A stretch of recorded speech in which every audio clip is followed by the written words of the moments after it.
புதுடில்லி மருத்துவமனையில் தீப்பரவல் 7 குழந்தைகள் பலி. இலங்கையில் உறுதியான தமிழ் தேசம் கெனடிய அமைச்சரின் கோரிக்கை. யாழ் போதனா வைத்தியசாலையில் 3 கைது.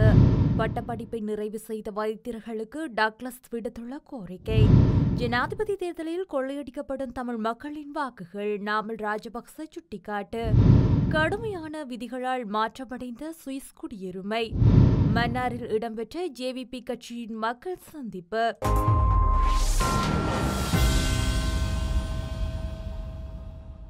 இந்தியாவின் புதுடில்லி விவேக் விகாரில் அமைந்துள்ள குழந்தைகள் பராமரிப்பு மருத்துவமனை ஒன்றில் ஏற்பட்ட தீ விபத்தினால் 7 குழந்தைகள் உயிரிழந்துள்ளனர். குழந்தைகளின் உடலங்கள் கட்டிடத்தின் மேல்தளத்தில் இருந்து மீட்கப்பட்டதாக போலீசாரால் தெரிவிக்கப்பட்டுள்ளது.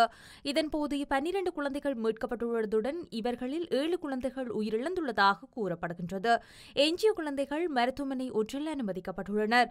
குறித்த மருத்துவமனையில் 3வது மாடியில் தீ விபத்து ஏற்பட்டதாகவும் முழு கட்டிடமும் தீக்குழம்புகளால் பாதிக்கப்பட்டதாகவும் தெரிவிக்கப்பட்டுள்ளது. இதேவேளை நேற்று குஜராத் ராஜ்கோட்டில் சிறுவர்களுக்கான கேளிக்கை இடமொன்றில் ஏற்பட்ட தீயினால் இதுவரை 9 சிறுவர்கள் உட்பட 37 பேர் பலியாகியுள்ளமையும் குறிப்பிடத்தக்கது. இலங்கையின் ஈழத்தமிழ் மக்களுக்கான உறுதியான தமிழ் தேசத்தினை கட்டியெழுப்ப வேண்டும் என கனடாவின் முடிக்குடியோர் பூர்வீக குடியினர் உறவுகளுக்காக அமைச்சர் ஹெரி ஆனந்த சங்கரி தெரிவித்துள்ளார். பிரித்தானிய தமிழர் பேரவையினால் பிரித்தானியாவில் நடைபெற்ற முள்ளிவாய்க்கால் தமிழின அழிப்பின் 15வது நினைவு கூறல் நிகழ்வுக்காக அவர் வெளியிட்டுள்ள காணொலியில் இவ்வாறு குறிப்பிடப்பட்டுள்ளது. மேலும் ஈழத்தமிழ் மக்கள் தங்களை தாங்களே ஆளுவதற்கான நீதி போராட்டத்தில் பிரித்தானிய தமிழர் பேரவையுடன் தான் இணைந்து பயணித்துள்ளதாகவும் அவர் சுட்டிக்காட்டியுள்ளார். யாழ்ப்பாணம் போதனா வைத்தியசாலைக்குள் மதுபோதையில் நுழைந்த பாதுகாப்பு உத்தியோகஸ்தர்களுடன் முரண்பாட்டு குழப்பத்தில் ஈடுபட்ட 3 கைது செய்யப்பட்டுள்ளனர். இந்த கைது நடவடிக்கை இன்று இடம்பெற்றுள்ளது. குறித்த சந்தேக நபர்கள் வைத்தியசாலையின் நோயாளிகளை பார்வையிடும் நேரம் முடிந்த பின்னர் தம்மை உள்நுழைய அனுமதிக்குமாறு பாதுகாப்பு உத்தியோகஸ்தர்களுடன் முரண்பாட்டு குழப்பத்தில் ஈடுபட்டுள்ளனர். இதனைத் தொடர்ந்து வைத்தியசாலை நிர்வாகம் யாழ்ப்பாணம் போலீஸ் நிலையத்தில் முரண்பாட்டை பதிவு செய்த நிலையில் கைது நடவடிக்கை முன்னெடுக்கப்பட்டுள்ளது. மேலும் அண்மை காலமாக யாழ்ப்பாண போதனா வைத்தியசாலைக்குள் நுழைந்து மது போதையில் குழப்பத்தில் ஈடுபடும் சம்பவங்கள் அதிகரித்து வருகின்றமையும் குறிப்பிடத்தக்கது. வைத்தியர்கள் தமது பட்டப்படிப்பை நிறைவு செய்த பின்பு குறைந்தது 3 வருடங்களாவது தமது மாகாணத்தில் சேவையாற்ற வேண்டும் என கடத்தொழில் அமைச்சர் டக்ளஸ் தேவானந்தா தெரிவித்துள்ளார். அத்துடன் ஜனாதிபதியின் ஆலோசனைக்கு அமையவே யாழ் போதனா வைத்தியசாலையின் தேசிய வைத்தியசாலையாக தரம் உயர்த்த அடுத்து வரும் அமைச்சரவையின் பத்திரம் ஒன்று சமர்ப்பிக்கப்பட உள்ளதாகவும் கூறியுள்ளார். யாழில் பெண்கள் மருத்துவம் மற்றும் பராமரிப்புக்கான சிறப்பு நிலையம் திறந்து வைப்பு விழாவில் உரையாற்றுகையில் அவர் மேற்கண்டவாறு தெரிவித்துள்ளார். மேலும் உரையாற்றிய அமைச்சர் நெதர்லாந்து அரசாங்கத்தின் இலங்கைக்கான இலக்கு கடன் உதவியாக ரூபாய் 50,320 மில்லியன் ரூபாய் செலவில் இந்த நிலையமானது கச்சிதமாக அமைக்கப்பட்டுள்ளது. குறிப்பாக பெண்கள் மற்றும் கர்ப்பிணிகளுக்காக அவசர சிகிச்சை பிரிவு, அதிதீவிர சிகிச்சை பிரிவு, குழந்தைகளுக்கான விசேட சிகிச்சை பிரிவு, சத்திர சிகிச்சை கூடங்கள் 2, கர்ப்பவதிகளுக்கான விடுதிகள் 2, பெண் நோய் விடுதிகள், தொற்று நீக்க பிரிவு, செயற்கை கருத்தரிப்பு ரசாயன கூடம், கதிரவியல் பிரிவு என இந்த வைத்தியசாலை நிலையம் அமைய பெற்றுள்ளது. மேலும் சூரிய மின்சக்தி வசதி மற்றும் மின்பிறப்பாக்கி வசதிகள் உள்ளதாகவும் கூறப்படுகின்றது. இந்த திட்டம் கிளிநொச்சி வாழ் மக்களுக்கு மாத்திரமல்லாது வடக்கு மாகாண மக்களுக்கும் ஒரு வரப்பிரசாதமாக அமையும் என்று நான் நம்புகின்றேன். இதேவேளை ஜனாதிபதியினால் யாழ்ப்பாண பல்கலைக்கழகத்தின் மருத்துவ பீடத்திற்கான மருத்துவ பயிற்சிகள் மற்றும் ஆராய்ச்சிக்கான தொகுதி ஒன்று திறந்து வைக்கப்பட்டுள்ளது. அதுவும் பல வசதிகளை கொண்டதாக இருக்கிறது. யாழ் போதனா வைத்தியசாலையை தேசிய வைத்தியசாலையாக மாற்றுமாறு ஒரு கோரிக்கை அவரிடம் விடுக்கப்பட்டது. எனினும் அதற்கு முன்பே ஜனாதிபதி என்னுடன் அருகில் இருந்து உரையாடி கொண்டிருக்கும் போது அந்த விடயத்தை கூறி அடுத்து வரும் அமைச்சரவையில் என்னை அதற்கான பொறிமுறைகளை முன்னெடுக்குமாறு கேட்டிருக்கின்றார்.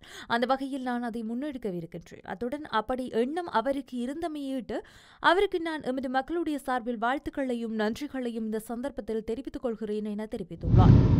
தமிழ் முஸ்லிம் இளைஞர்களை ஜனாதிபதி தேர்தலில் உங்கள் வாக்குகளை கொள்ளையடிக்க இடம் கொடுக்க வேண்டாம் என நாடாளுமன்ற உறுப்பினர் நாமல் ராஜபக்ச தெரிவித்துள்ளார். மட்டக்களப்பில் நேற்று இடம்பெற்ற ஸ்ரீலங்கா பொதுஜன பெரமுன கட்சியின் கலந்துரையாடலின் பின்னர் ஊடகங்களுக்கு கருத்து தெரிவிக்கும் போதே அவர் மேற்கண்டவாறு கூறியுள்ளார். அவர் மேலும் தெரிவிக்கையில் தமிழ் மக்கள் மிகவும் புத்திசாலித்தனமாக தீர்மானம் எடுக்க வேண்டும். காரணம், ஒவ்வொரு நாளும் ஜனாதிபதி தேர்தலில் தமிழ் மக்களின் வாக்குகளை கொள்ளையடிக்கின்றனர். பிரதேசத்தில் உள்ள அரசியல் கட்சிகள் மக்களின் வாக்குகளை தமது தேவைக்கு பாவிக்கின்றனர். அரசியல் ஜாப்பின்படி ஜனாதிபதி தேர்தல் இடம்பெறும் என்பதுடன் அந்த தேர்தலில் எமது கட்சி வேட்பாளராக தமிழ், சிங்கள, முஸ்லிம், பரங்கிய, மலைய மக்களால் விரும்பக்கூடிய ஒருவரையே வேட்பாளராக முன்னிலைப்படுத்துவோம். வரலாற்றை எடுத்துக்கொண்டால் மந்திரி, அமைச்சர் போன்ற உரிய அரசியல்வாதிகளுக்கு எந்த பிரச்சனையும் ஏற்படவில்லை. எனினும் தமிழ் மக்களுக்கு தொடர்ந்தும் அபிவிருத்தி வேலைகள் செய்தது மஹிந்த ராஜபக்ச மாத்திரமே. அவருக்கு வாக்குகள் அளித்தாலும் அளிக்காவிட்டாலும் இந்த நாட்டில் வாழும் தமிழர்கள், சிங்களவர்கள், முஸ்லிம்கள், பரங்கியர்கள், மலையர்கள் என எல்லோருக்கும் ஒரே நாடு என அபிவிருத்தி செய்ய வேண்டும். மஹிந்த ராஜபக்ச காலத்தில் அதிக அபிவிருத்தியை செய்தோம். அப்போது மாத்தளை அதிவேக பாதையை அருங்கப்பகை ஊடாக வட்டக்கெழுப்பு வரைக்கும் கொண்டு வர திட்டமிட்டோம். எனினும் ஆட்சி மாறியதால் அதனை செய்ய முடியாமல் போனதுடன் அந்த ஆட்சி காலத்தில் பல்வேறுபட்ட அபிவிருத்தி திட்டங்களை செய்ய முடியாமல் போனது. இனிவரும் தேர்தலில் நாங்கள் முகம் கொடுக்க வேண்டிய தேவை இருக்கிறது. மட்டக்களப்பு கட்சியில் இருக்கும் முக்கியஸ்தர்கள் எங்கள் ஆணிபேர்கள். எனவே எதிர்காலத்தில் கட்சியை முன்னெடுக்க நீங்கள் செயற்படுவீர்கள் என நம்புகின்றேன் என தெரிவித்துள்ளார். சுவிட்சர்லாந்தின் குடியுரிமை பெறுவதற்கான கட்டுப்பாடுகள் அதிகரித்துள்ளமையால் எதிர்வரும் காலங்களில் அதை சுவிஸ் குடியுரிமை பெறுவதில் பெரும் சவாலாக இருக்கும் என ஆய்வொன்றில் தெரிவிக்கப்பட்டுள்ளது. குறிப்பாக சுவிஸ் நாட்டவர் ஒருவரை மணந்திருந்தாலோ அல்லது சுவிஸ் நாட்டவருக்கு பிறந்திருந்தாலோ அன்றி உங்களுக்கு சுவிஸ் குடியுரிமை கிடைப்பது எளிதான விடயம் அல்ல என குறித்த ஆய்வில் தெரிவிக்கப்படுகின்றது. வெளிநாட்டவர் ஒருவர் சுவிஸ் குடியுரிமை பெற வேண்டுமானால் அவர் 10 ஆண்டுகள் சுவிட்சர்லாந்தில் வாழ்ந்திருக்க வேண்டும். அதுடன் மொழி புலமை அவசியம். அதில் பரீட்சையின் போது கேட்கப்படும் கடினமான கேள்விகளுக்கு பதிலளிப்பது சவாலான ஒரு விடயம் என குறிப்பிடப்படுகின்றது. இந்த நிலையில் சுவிஸ் குடியுரிமை உண்மையில் கோல்டன் பாஸ்போர்ட் ஆக மாறிவிட்டதாக குறிப்பிடப்படுகின்றது. சுவிஸ் குடியுரிமைக்கான மொழி தேர்வுகள் பேசுவதில் B1 மட்டத்திலும் எழுதுவதில் A2 மட்டத்திலும் புலமை பெற்றிருக்க வேண்டும் என தெரிவிக்கப்படுகின்றது. அந்த மட்டத்தில் எட்டுவது பலருக்கு கடினமான விடயம் என குறித்த ஆய்வில் சுட்டிக்காட்டப்பட்டுள்ளது. மன்னார் மாவட்ட மக்கள் மற்றும் தேசிய மக்கள் சக்திக்கு இடையிலான மக்கள் சந்திப்பு இடம்பெற்றுள்ளது. இந்த நிகழ்வின் நேற்று மாலை 4:30 மணியளவில் மன்னார் நகரசபை மண்டபத்தில் இடம்பெற்றுள்ளது. தேசிய மக்கள் சக்தியின் யாழ் மாவட்ட அமைப்பாளர் ராமலிங்கம் சந்திரசேகரன் தலைமையில் நடைபெற்ற மக்கள் சந்திப்பில் தேசிய மக்கள் சக்தியின் தலைவர் நாடாளுமன்ற உறுப்பினர் அனுரகுமார திசாநாயக்க கலந்து கொண்டார். இதன்போது ஆயிரக்கணக்கான மக்கள் கலந்து கொண்டு பிரமாண்டமான வரவேற்பு வழங்கியிருந்தார். குறித்த மக்கள் சந்திப்பில் தேசிய மக்கள் சக்தியின் முன்னாள் நாடாளுமன்ற உறுப்பினர், மாகாண சபை உறுப்பினர்கள், மன்னார் மற்றும் கிளிநொச்சி மாவட்ட இணைப்பாளர்கள் உட்பட பலர் கலந்து கொண்டனர். இந்த குறித்த நிகழ்வில் எதிர்வரும் ஜனாதிபதி தேர்தலில் மன்னார் மாவட்ட மக்கள் தேசிய மக்கள் சக்திக்கும் அதன் ஜனாதிபதி வேட்பாளர் அனுரகுமார திசாநாயக்கமும் ஆதரவை வழங்குமாறு கோரிக்கை விடுத்தனர்.